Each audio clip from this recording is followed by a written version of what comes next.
Hello friends, welcome to வெளிச்சம் cooking channel. இன்றைக்கி நம்ம வாழைக்கருவாடு குழம்பு எப்படி வைக்கிறதுன்னு பார்க்கலாம். அதுக்கு தேவையான பொருட்கள்: வெங்காயம் 4 வெங்காயம் பொடிசாக கட் பண்ணி வச்சுருக்கேன், 3 தக்காளி சின்னதாக கட் பண்ணி வச்சுருக்கேன், 3 பச்சை மிளகாய், ஒரு 10 பல் பூண்டு தோல் உரித்து வச்சுருக்கேன், வாழைக்கருவாடு கழுவி வச்சுருக்கேன், ஒரு 1/4 மூடி அளவுக்கு தேங்காய் கட் பண்ணி வச்சுருக்கேன், தாளிப்புக்கு வெந்தயம், மிளகாய்த்தூள், மஞ்சள் தூள், மல்லித்தூள், உப்பு, ஆயில். அப்புறம் காய்கறிகள் பார்த்தீங்கன்னாக்கா கத்திரிக்காய், ஒரு 3 கத்திரிக்காய் கட் பண்ணி வச்சுருக்கேன், 2 உருளைக்கிழங்கு, கொஞ்சம் முருங்கைக்காய். நான் புளியை ஊற வச்சு புளி தண்ணி எடுத்து வச்சுருக்கேன். ஓகே ஃப்ரெண்ட்ஸ், இப்போ அடுப்பு ஆன் பண்ணிக்கலாம். மேலே ஒரு கடாய் வச்சுட்டேன். இந்த கடாயில் தான் நான் குழம்பு வைக்க போகிறேன். இந்த கடாயை வச்சுட்டேன். பேன் சூடாகிடுச்சு. இப்போ நான் ஒரு 3 ஸ்பூன் அளவுக்கு எண்ணெய் ஊற்றிக்கிறேன். கருவாட்டு குழம்புக்கு எண்ணெய் கொஞ்சம் கூட ஊற்றினா நல்லாயிருக்கும்.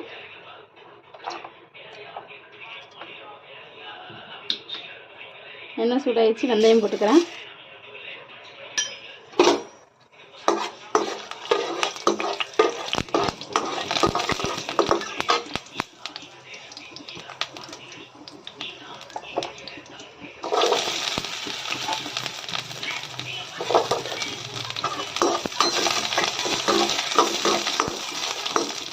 வெங்காயம் போட்டுக்கிட்டேன். வெங்காயம் வதங்கிட்டு இருக்கட்டும். நான் இப்போ குழம்பு கூட்டுறதுக்கு கொஞ்சம் வெங்காயம், கொஞ்சம் தக்காளி, எடுத்து வச்சுருக்க தேங்காய், இப்போ இது கூட நான் கொஞ்சம் சீரகம், கொஞ்சம் சோம்பு, கொஞ்சோண்டு மிளகு,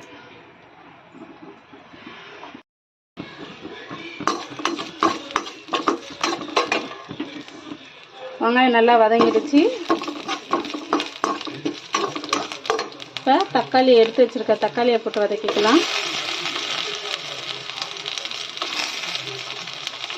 தக்காளி, 3 பச்சை மிளகாய், 10 பல் பூண்டு, இதை போட்டு நல்லா வதக்கிக்கலாம்.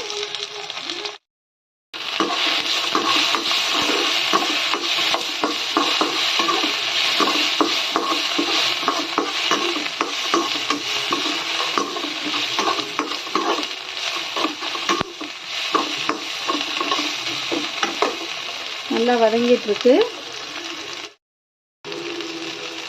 இதில் கொஞ்சமாக உப்பு சேர்த்துக்கலாம். நான் ஆல்ரெடி புளி கரைச்சலில் உப்பு போட்டு தான் புளி கரைச்சி வச்சுருக்கேன். அதனால் உப்பு ரொம்ப தேவைப்படாது.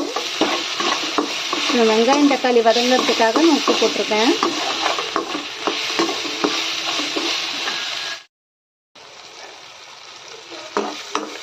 வெங்காயமும் தக்காளியும் நல்லா வதங்கிடுச்சு. இப்போ நான் கத்திரிக்காய் சேர்த்துக்க போகிறேன். கட் பண்ணி வச்ச கத்திரிக்காவை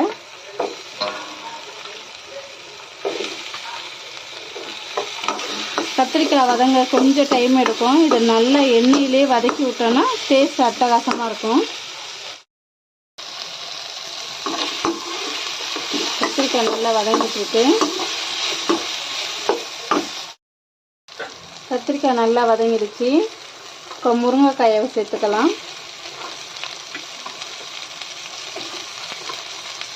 முருங்கைக்காயை சேர்த்து வதக்கி விட்டுக்கலாம். இப்போ நான் உருளைக்கிழங்கையும் சேர்த்துக்கிறேன்.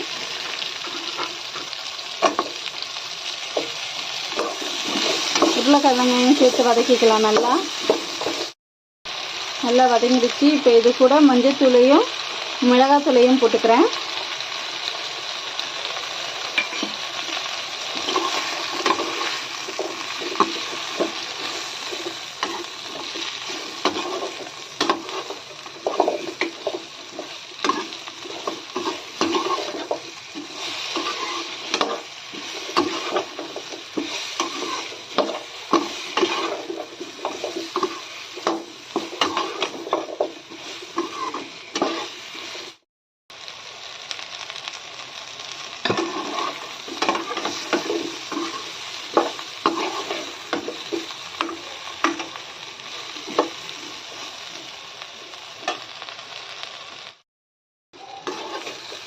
கத்திரிக்காய், முருங்கைக்காய், உருளைக்கிழங்கு எல்லாம் நல்லா வதங்கிடுச்சு.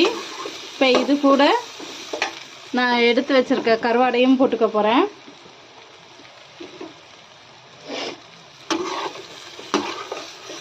இதையும் போட்டு நல்லா வதக்கிக்கலாம்.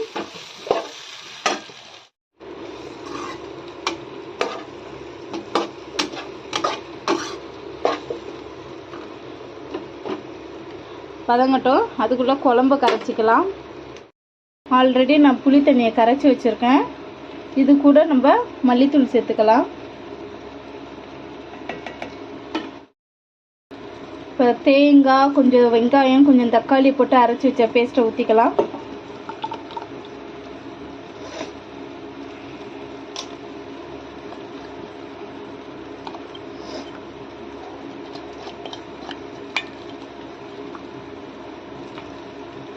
கொஞ்சம் தண்ணி அலசி ஊற்றிக்கலாம்.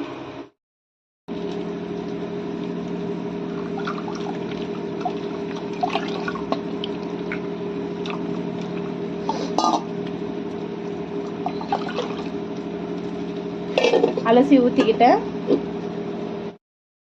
கையை வச்சு கிளறி விட்டுக்கிறேன்.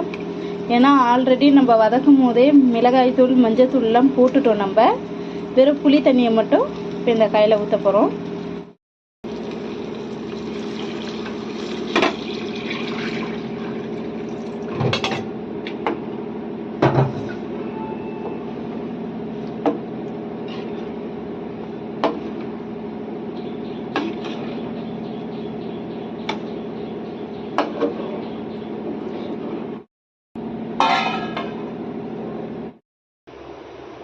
குழம்பு நல்லா கொதிச்சிட்ருக்கு. ஒரே வாசனையாக இருக்குது. ஓப்பன் பண்ணி பார்ப்போம்.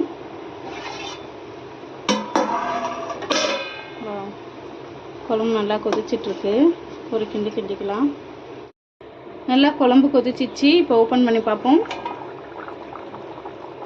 பாருங்கள், இந்த சைடெல்லாம் எண்ணெய் பிரிஞ்சு வந்துருச்சு.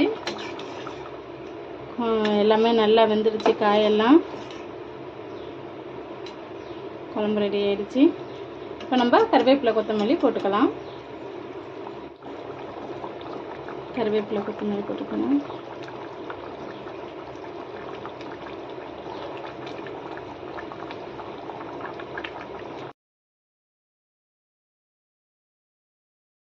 இங்கே பாருங்கள், கருவாட்டு குழம்பு ரெடி ஆயிடுச்சு. பார்க்கும் போதே நாக்கெல்லாம் ஊறுது. இதை நான் இப்போ சாப்பிட போகிறேன். இன்னும் இது கூட என்ன காம்பினேஷன்னா, பழைய சாதத்தை போட்டு சாப்பிட்டோன்னா இன்னும் டேஸ்ட் அட்டகாசமாக இருக்கும். வாங்க சாப்பிட்டுடலாம்.